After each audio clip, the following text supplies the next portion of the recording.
گلزار اردو 12ویں جماعت منقبت شاعر اعجاز رحمانی حوالہ شاعر اعجاز رحمانی ہندوستان کے شہر علی گڑھ میں پیدا ہوئے۔ 1954 میں پاکستان آ گئے۔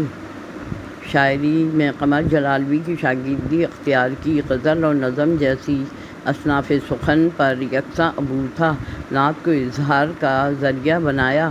انہیں نعت خواں کی حیثیت سے بھی پہچانا جاتا ہے۔ ان کی وفات 2019 میں ہوئی۔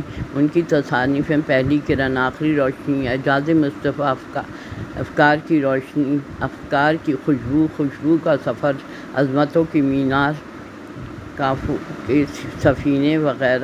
کے سفینے وغیرہ شامل ہیں۔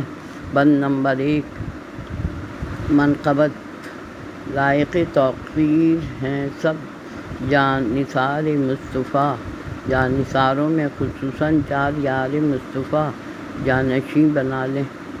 تشریح یہ منقبت شاعر اعجاز رحمانی کی تصنیف عظمتوں کی مینار سے ماخوذ ہے، جس میں چاروں خلفائے راشدین کی شان میں تعریف و توصیف بیان کی گئی ہے۔ شاعر کہہ رہے ہیں کہ ہمارے نزدیک سارے خلفائے راشدین تعظیم و تکریم کے لائق اور قابل ہیں، لیکن ہمارے نبی صلی اللہ علیہ وسلم کے 4 وفاداروں میں اور ان پر جان فدا کرنے والوں میں سب سے اول خدمت گزار حضرت ابوبکر صدیق کا ہے، جو آپ کے سچے اور وفادار دوست تھے۔ ہجرت مدینہ کے وقت غار ثور میں 3 دن ان کے ساتھ رہے۔ اگر ان کی سیرت کو دیکھا جائے تو پتہ چلتا ہے کہ وہ ہمارے نبی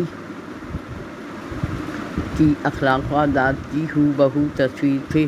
ان کے نقش قدم پر چلنے والے اور ہر بات میں ہمارے نبی کی زندگی کی تقلید کرتے تھے، یعنی ہمارے نبی کا سایہ اور عکس اور پرتو تھے۔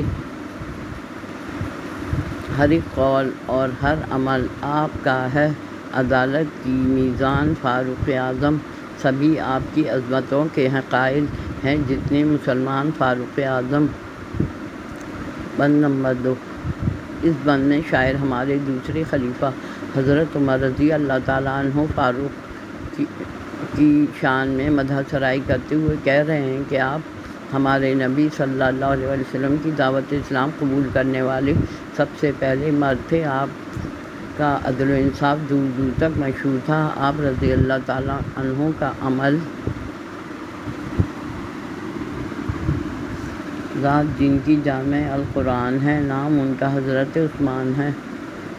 تشریح اس بند میں شاعر مسلمانوں کے تیسرے خلیفہ حضرت عثمان غنی کے بارے میں ان کی صفات بیان کرتے ہوئے کہہ رہے ہیں کہ آپ نے اپنے دور خلافت میں قرآن کو جمع کر کے اس کی تدوین کی، اس لیے آپ کو جامع القرآن کہا جاتا ہے۔ ہمارے نبی کی 2 صاحبزادیاں آپ کی نکاح میں آئیں، اس لیے آپ کو ذو النورین یعنی 2 نور والا کہا جاتا ہے۔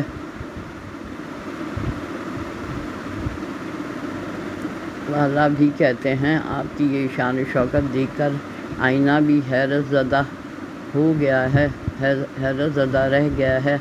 بند نمبر 4 روشن جو دیا حب علی کا نہیں ہوگا، اپنوں سے کبھی دور اندھیرا، ذہنوں سے کبھی دور اندھیرا نہیں ہوگا۔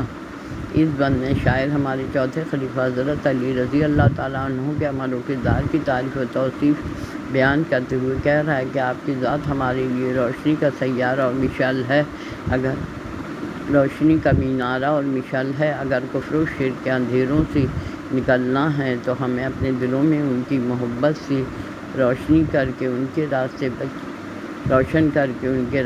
پر چل کے اسلام کی خدمت اسی طرح کرنی ہوگی جس طرح انہوں نے خدمت کی۔ اور ہمارے نبی صلی اللہ علیہ وسلم نے فرمایا ہے کہ جو شخص علی کا نہیں وہ میرا نہیں ہوگا۔